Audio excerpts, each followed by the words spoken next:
Enfin, c'est un sujet qui est passionnant, donc on peut ne pas s'arrêter. Bonjour à toutes et à tous et bienvenue dans ce premier épisode d'Open Impact, la parenthèse positive de Futura dédiée aux innovations qui changent le monde. Santé, énergie, tech, agriculture ou encore mobilité, à chaque épisode, nous explorerons les grandes thématiques de la société d'aujourd'hui et de demain et nous nous demanderons comment les chercheurs, les entrepreneurs et les citoyens peuvent agir ensemble pour élaborer des solutions de la recherche à l'usage. Je suis Emma Hollen, journaliste scientifique chez Futura, et aujourd'hui je reçois Frédéric Vacher, directeur innovation chez Dassault Systèmes. Bonjour Frédéric. Bonjour Emma, bonjour à tous. À mes côtés, je reçois également Gilles Garel, expert en management de l'innovation et professeur titulaire de chaire au CNAM. Bonjour Gilles. Bonjour Emma, bonjour Frédéric, bonjour à tous.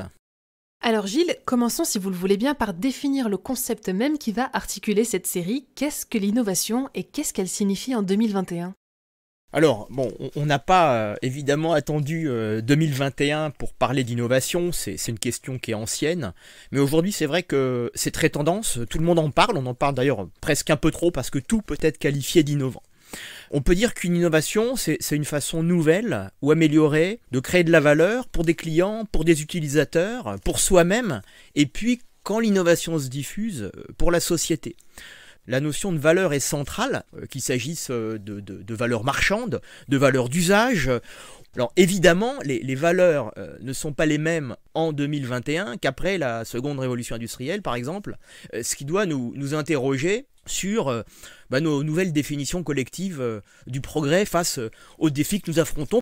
Il y a beaucoup de tendances qui affectent aujourd'hui l'innovation et dans le cadre de notre échange, il semble important de souligner les notions d'innovation ouverte et de recherche ouverte. Là, on est donc du côté des innovateurs, des entreprises, de ceux qui fabriquent l'innovation et il s'agit bien de s'ouvrir, d'élargir pour ces entreprises les sources de l'innovation en ne travaillant plus seulement avec ces écosystèmes traditionnels, par exemple avec ses fournisseurs, ses partenaires ou ses clients, mais avec des acteurs nouveaux, voire improbables. Et je prendrai un exemple, lors de mon dernier voyage, j'avais la chance d'être au Cirque du Soleil à Montréal, et j'allais à la rencontre d'acrobates qui cherchaient à innover dans la performance acrobatique, dans la performance des shows. Ces gens-là travaillaient à ce moment-là avec des spécialistes des rayons laser de manière à définir des nouveaux environnements, des nouvelles scènes. Et c'est totalement improbable si on reste centré sur le milieu de l'acrobatie. En revanche, si on veut construire une rupture, une nouvelle expérience, il faut bien s'ouvrir à ces environnements inhabituels. Voilà quelques éléments de repère. Donc l'innovation, c'est avant tout créer une valeur pour soi ou pour les autres. Elle s'enrichit dans la transversalité en confrontant différentes méthodes et modes de pensée, comme vous l'illustriez. Et enfin, c'est aussi une pratique qui devient plus collaborative et ouverte aujourd'hui, si je comprends bien. Exactement. Et on verra dans la suite certainement de nos échanges qu'elle a en fait toujours été collaborative, mais que les formes de la collaboration se renouvellent. Entendu. Alors justement, parmi ces innovateurs, on trouve Dassault Systèmes. Aujourd'hui, en tant que directeur de l'innovation, Frédéric Vacher, vous supervisez une initiative bien particulière qui est en quelque sorte l'un des porte-étendards de l'entreprise et fait écho au thème d'aujourd'hui. Il s'agit du 3D Experience Lab. Est-ce que vous pourriez nous en dire un peu plus à ce sujet et nous expliquer quelles ont été les motivations derrière sa création ? Oui, Dassault Systèmes, en fait, c'est une entreprise qui innove depuis le premier jour, puisqu'on permet, avec le numérique, avec les représentations 3D, de concevoir un jumeau numérique. Et donc, on sert l'industrie depuis longtemps. En ce qui concerne le 3D Experience Lab, c'est une initiative qui a été créée depuis 5 ans, avec un paradigme nouveau qui place l'homme au centre afin de faire levier sur l'intelligence collective et sur l'innovation ouverte. Donc faire appel à un écosystème extérieur à l'entreprise et être en capacité de l'accompagner avec des savoirs, des mentors qui font partie de l'entreprise. Plutôt que de dire on va créer une organisation avec un boss qui va s'occuper de l'innovation, l'initiative a été de dire on est tous innovateurs et on va faire appel à l'ensemble des volontaires dans l'entreprise qui cherchent à soutenir de l'innovation. Suivant 3 grands critères, d'accompagner des innovations qui ont un fort impact société. Deuxième critère fort, c'est une innovation de rupture, et donc prendre des risques, d'essayer des champs nouveaux. Et le troisième critère, des projets collaboratifs ou communautaires. Et donc du coup, une plateforme telle que la nôtre sur le cloud va permettre de faire travailler ces gens ensemble avec des paradigmes nouveaux. Et donc, on a expérimenté il y a 5 ans ces nouvelles méthodologies qui, aujourd'hui, commencent à faire leurs preuves. Est-ce que vous pourriez également nous dire quelques mots au sujet du musée de l'innovation monté dans le cadre du 3D Experience Lab ? Comme on accompagne l'ensemble de ces projets dans un monde numérique, on est en capacité de réunir ces projets dans un espace virtuel. C'est un projet qu'on a initié il y a 3 ans. Donc, soit vous avez un casque et donc vous êtes en immersion totale et vous vous promenez, soit vous suivez les yeux de la personne qui a ce casque et donc en ligne, sur une plateforme de vidéo streaming, vous allez pouvoir finalement visiter à travers les yeux de la personne. Ce qu'on faisait traditionnellement, eh bien là, on est en capacité de faire des visites virtuelles dans un espace d'innovation qui sera disponible partout dans le monde à travers le cloud et qui sera disponible non seulement aux salariés de Dassault Systèmes ou nos partenaires, mais nous espérons partager cette innovation à un plus grand nombre auprès du grand public. C'est important, cette notion d'apporter l'innovation auprès du grand public et de l'aider à comprendre la démarche qui la sous-tend. D'ailleurs, Gilles Garel, il y a quelques années, vous aviez vous-même, avec votre collègue Loïc Petit-Girard, exploré le concept d'exposition virtuelle axée autour de l'innovation. Vous avez également structuré un MOOC baptisé Fabriquer l'innovation, et notamment l'innovation de rupture, destiné à des publics divers issus du monde entier. Pourquoi se former au processus même d'innovation est devenu important ? De façon générale, on a besoin de se former tout le temps, surtout. Alors aujourd'hui, pourquoi se former à l'innovation ? D'abord parce que finalement, si on en parle beaucoup, on est peu formé à l'innovation. Ensuite, justement parce que comme tout le monde en parle, il faut être capable de clarifier les approches et à partir de là, de clarifier les méthodes. Il y a une grande variété d'objets, il y a une grande variété d'entrées dans l'innovation. Et puis enfin, parce qu'une fois qu'on est formé, une fois qu'on a quelques repères, on a compris et on peut fabriquer. Donc la formation, elle participe de la compréhension et de la possibilité d'engendrer l'innovation, donc de prendre en main son propre destin en traçant sa voie d'innovateur. Alors il y a un autre aspect dans votre question, vers le formateur. Les enseignants aujourd'hui doivent être des innovateurs pédagogiques. Et on a commencé à faire ça au sein du musée des arts et métiers, de manière à mobiliser les objets. Donc on l'a fait d'abord en physique, dans les espaces de collection. Et pour toucher plus de monde, on s'est tourné vers des expérimentations numériques. On a d'abord commencé par le MOOC que vous évoquiez, Emma. Après le MOOC, on s'est lancé dans le développement d'un jeu sérieux et puis on est en train de travailler entre le Conservatoire national des arts et métiers et Dassault Systèmes. On veut construire des parcours de formation en innovant dans l'univers du numérique pour mieux former à l'innovation. Non seulement dans l'univers du numérique, mais aussi dans le domaine médical. Comme vous l'évoquiez, Frédéric Vacher, l'année 2020 a été marquée par la pandémie de Covid, qui a sévèrement mis à l'épreuve nos systèmes actuels, mais qui a aussi souligné l'importance de la recherche et de l'innovation ouverte. On a vu des entreprises et des citoyens se rassembler afin de répondre en urgence aux besoins de la crise. Et du côté de Dassault Systèmes, c'est une plateforme entière, Open Covid, qui a été conçue pour faciliter les échanges entre les scientifiques, les designers, les ingénieurs et les établissements hospitaliers. Est-ce que vous pourriez nous offrir quelques illustrations de ce que cette initiative a permis d'apporter concrètement, Frédéric ? Oui, alors c'est une communauté ouverte et gratuite, ouverte à tous, makers, ingénieurs, scientifiques, qui cherchaient à apporter des solutions et apporter leur aide face à la pandémie. Il y a 1 an, beaucoup de questions restaient en suspens. Comment se protéger ? Est-ce que le virus se propage dans l'air ? Ce qu'on a identifié en utilisant nos outils de data intelligence, c'est que il y avait un certain nombre de manques, comme les respirateurs par exemple, les masques. Et chacun essayait de répondre à ces problématiques, à ces manques dans son coin. Et donc tomber sur les mêmes écueils, refaisait en fait un certain nombre de choses qui avaient été déjà faites. Donc cette initiative, l'idée c'était de rassembler les gens, de les faire travailler ensemble. Nous avons accompagné environ 150 projets. À peu près 25 respirateurs ont été conçus et certains industrialisés, comme au Mexique, où l'équipement médical a été certifié par le président. Et donc, à travers le cloud, ces personnes de toute nationalité ont pu se réunir en communauté et travailler ensemble. Et l'exemple indien est intéressant, puisque en l'espace de 8 jours, ils sont arrivés à concevoir, simuler et prototyper un respirateur d'urgence. C'est une prouesse remarquable. Il a été en fait ensuite industrialisé et le temps de certification par les différentes instances a été infiniment plus long. Cet univers des makers a pris le relais de l'industrie qui était à l'arrêt, les usines étaient fermées, et la position finalement d'Assosystèmes et sa légitimité, ça a été d'intermédier entre guillemets la communauté des ingénieurs, des professionnels, à des makers qui avaient peut-être un peu moins de savoir industriel, et donc la connexion entre les deux mondes a permis de réaliser des projets, un transfert des savoirs extrêmement rapide.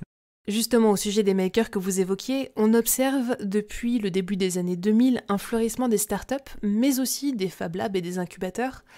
Gilles, est-ce que vous pourriez nous donner une définition de ces nouvelles structures collaboratives et nous dire comment elles impactent nos pratiques et l'évolution de l'innovation ? Alors, de travailler avec les historiens m'a conduit à remonter aux origines des notions. Et donc, je me permettrai de rappeler d'abord que la notion de start-up, elle date pas d'aujourd'hui. Au début du 19e siècle, le célèbre Jean-Baptiste Say était le premier théoricien de l'entrepreneuriat. On ne parlait pas encore de start-up, mais on parle de start-up aux États-Unis depuis les années 20, avec une explosion du vocabulaire milieu des années 70. Bon, donc c'est ancien. Alors, par ailleurs, il y a une floraison d'un autre vocabulaire autour de ce qu'on appelle les espaces collaboratifs d'innovation. On parle de tiers-lieux d'innovation, on a parlé là à l'instant de Fab Lab, on parle d'e-lab, de laboratoire d'innovation ouverte. Bon, on s'y retrouve pas vraiment. On peut en fait distinguer trois types de lieux. D'abord, les espaces de travail partagé, dont l'idéal type est l'espace de coworking. Ensuite, il y a les espaces de conception et de fabrication, comme les Fab Labs. Et puis, on a des espaces d'accélération, des espaces de développement entrepreneurial du type incubateur.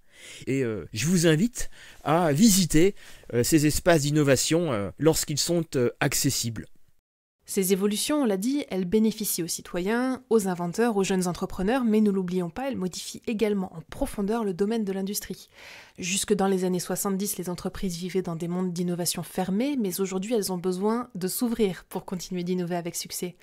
Comment de nos jours est-ce que l'industrie s'adapte et intègre cette nouvelle culture de l'innovation selon vous ?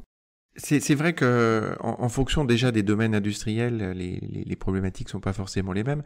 Si on prend un exemple actuel avec les industries pharmaceutiques, on voit que maintenant l'invention de nouvelles molécules apparaît souvent dans des petites structures, dans des startups, dans des biotech, et que les grandes entreprises du coup font des partenariats assez rapidement avec elles.